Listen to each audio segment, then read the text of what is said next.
கோடை விடுமுறைக்கு என் கிராமத்திற்கு செல்லும் போது அங்கே என்னை பாதித்த உண்மை கதாபாத்திரங்களையும் அந்த எளிமையான இட்லி கடையையும் மையமாக வைத்து கற்பனையாக சித்தரிக்கப்பட்ட கதை.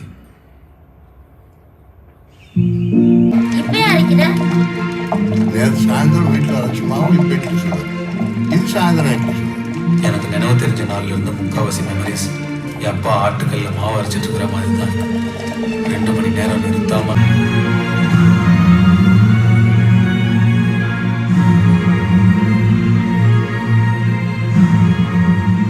அதுக்கப்புறம் மெட்ராஸ் போய் ஒரு சின்ன வேலையை பிடிச்சி காக்கா பிடிச்சி கான்டாக்ட்ஸ் பிடிச்சி வீசா எடுத்து இந்த பேங்காக்ல இந்த வேலையில வந்து உட்கார இவ்வளோ வருஷம் ஆயிடுச்சு.